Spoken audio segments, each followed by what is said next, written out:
सिया राम जय जय राम। हो राम जन्म के हेतु अनेका परम विचित्र एक तेरे कारण।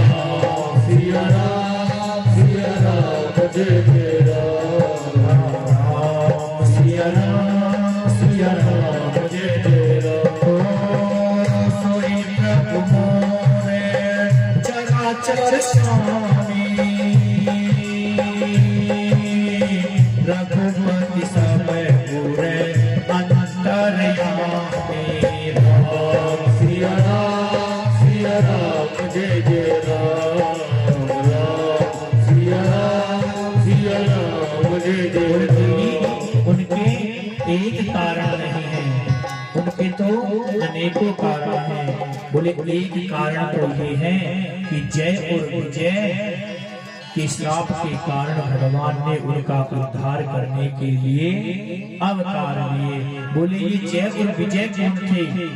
तो कहते हैं कि द्वारपाल हरि के प्रिय दो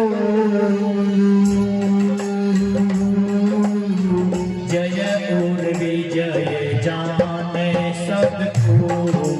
राम सिया राम जय जय राम।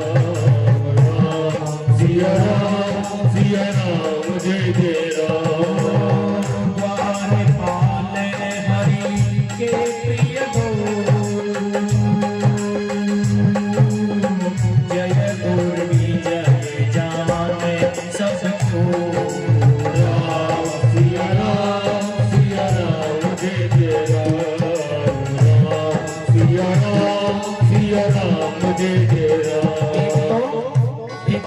क्या कि जय और विजय के श्राप के कारण भगवान को अवतार लेना पड़ा।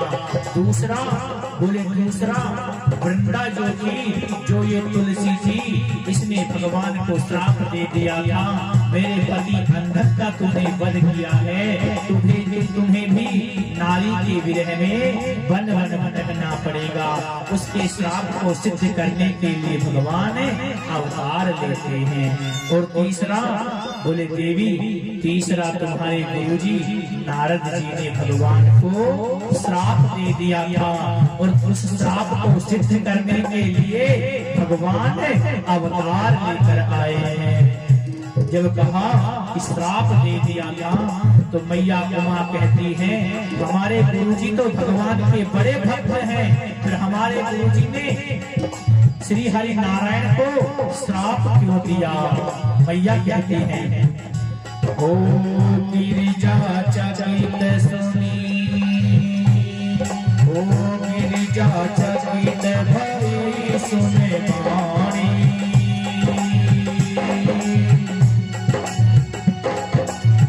कारण कारण श्राप मुनि ज्ञानी। राम सिया राम जय जय राम। राम सिया राम जय जय राम। भैया गोरा एकदम से चकित हो गए। महाराज हमारे गुरुजी तो भगवान के बड़े भक्त हैं और भगवान को बड़ा मानते हैं, हमारे गुरुजी ने भगवान को श्राप क्यों दिया? देखिए आज मैया उमा ने भगवान से ज्यादा अपने गुरु की महिमा का बखान किया है। मैया उमा कहती हैं कि कारण कावन श्राप मुनि दीना, और कहा अपराध रमापति की धारा। सिया राम जय जय राम। कारण कवन श्राप मुनि दीना, कहा अपराध रमापति की नारा। सिया राम जय जय राम।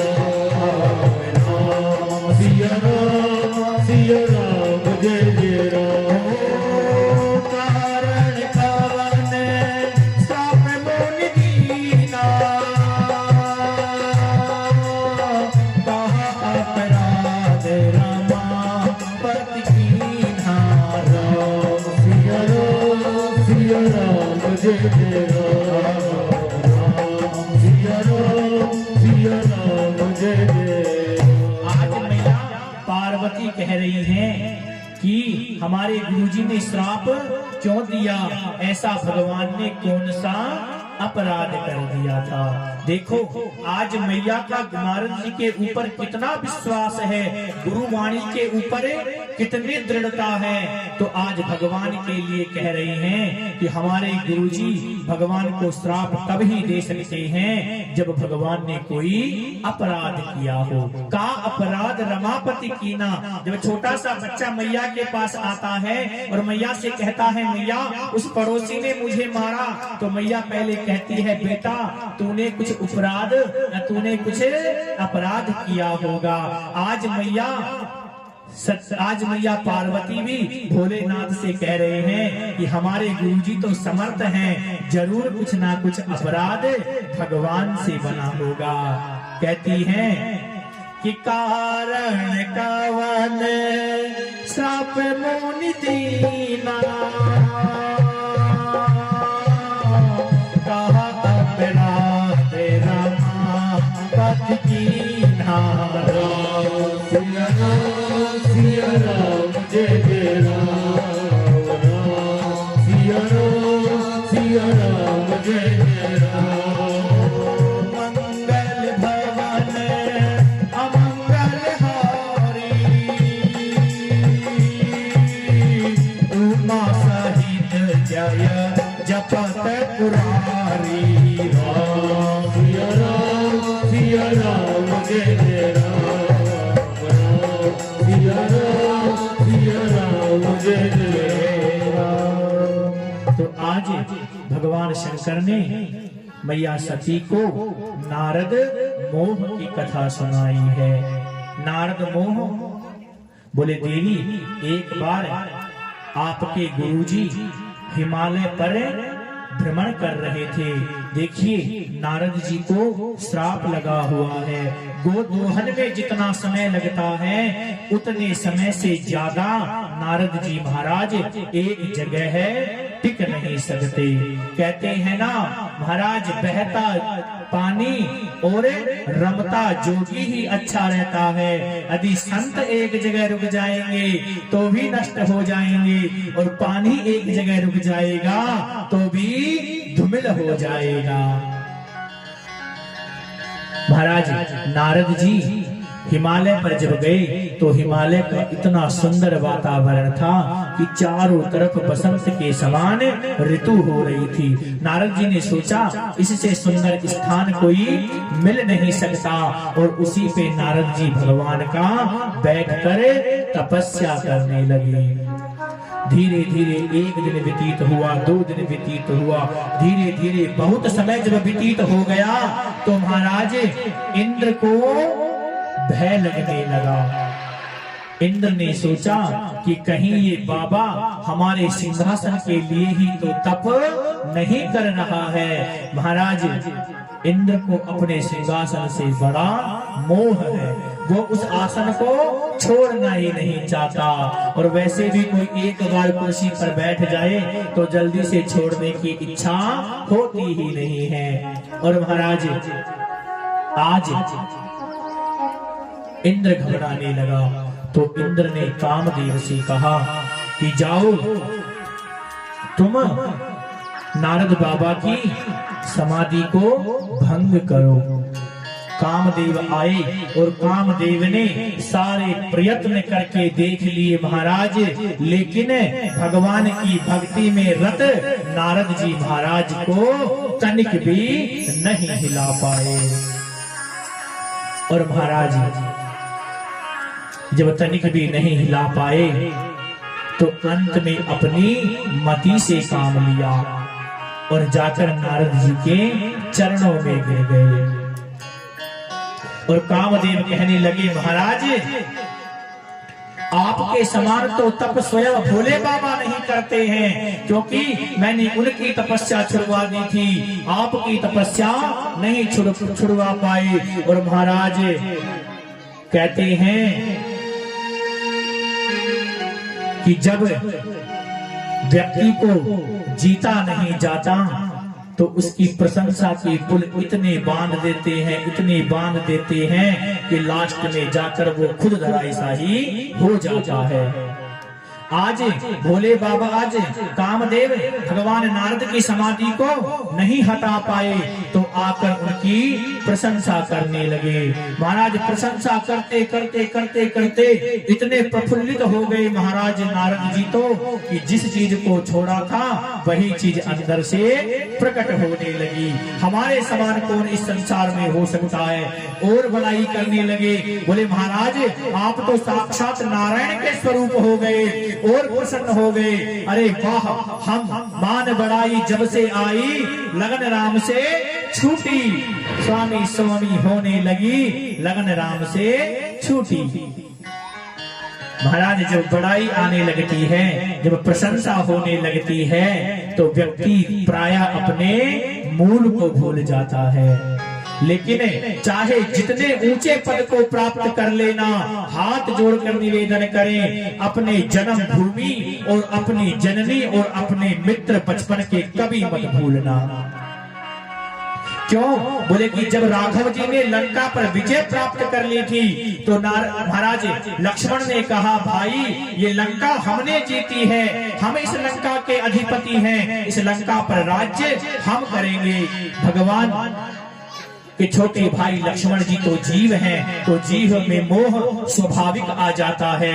लेकिन भगवान राघव जी कहते हैं अरे नहीं भैया, अयम निज परोवेति गणनाम लघु चेतसाम उदार चरिता नाम तो वसुधैव कुटुंबकम, ये पूरी वसुंधरा हमारी ही तो है। और भगवान राघव कहते हैं कि लखन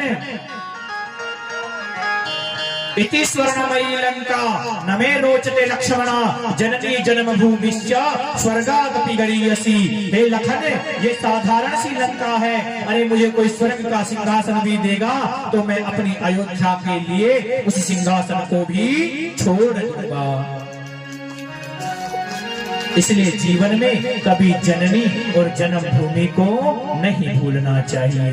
भगवान एक बात निवेदन करें, मैयाओं अपने बच्चों को ऐसा संस्कार देना, ऐसा संस्कार देना कि अंत में जाकर वो बच्चे माता पिता और भगवान के भक्त बन जाएं। एक निवेदन हाथ जोड़ के करते हैं, तुम भगवान की पूजा जितना समय मिले उतनी देर करो, कथा जितना समय मिले उतनी देर सुनो, कीर्तन जितना समय मिले उतनी देर करो। लेकिन हम हाथ जोड़कर निवेदन है अपने सास ससुर और अपने माता पिता की सदा सेवा करते रहना।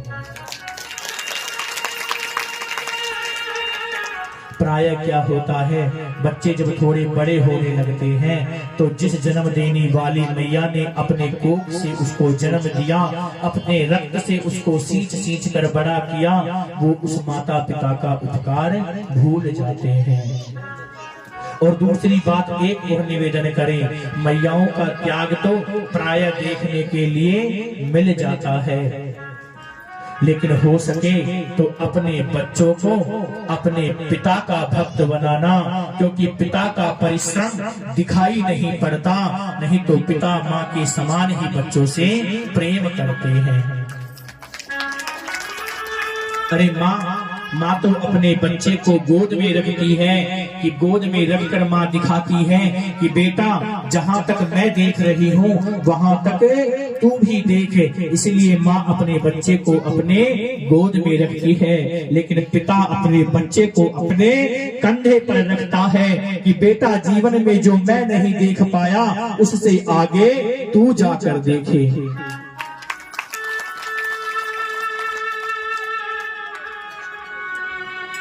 पिता और गुरु ये दो ही संसार में ऐसे हैं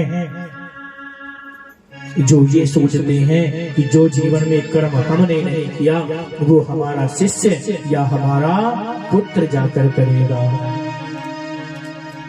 लेकिन हम क्या करते हैं, बड़े हो जाते हैं तो उन्हीं माता पिता को भला बुरा कहने लगते हैं। तुमने हमारे लिए किया ही क्या है, ये जो शब्द है ना कि तुमने हमारे लिए क्या किया है। महाराज, किसी अस्त्र के प्रहार से माता पिता को उतना कष्ट नहीं होता जितना कष्ट ये सुनकर हो जाता है कि तुमने हमारे लिए किया ही क्या है। कहते हैं जब छोटे थे ना, उस माँ ने कितना उपकार किया है कि जब आंख खुली तो अम्मा की गोदी का एक सहारा था, उसका नन्हा सा आंचल मुझको भूमंडल से प्यारा था, उसके स्तन की एक बूंद से मुझको जीवन मिलता था, और हाथों से बालों को नोचा, पैरों से खूब प्रहार किया, फिर भी उस माँ ने पुचकारा और मुझको जी भर कर प्यार किया।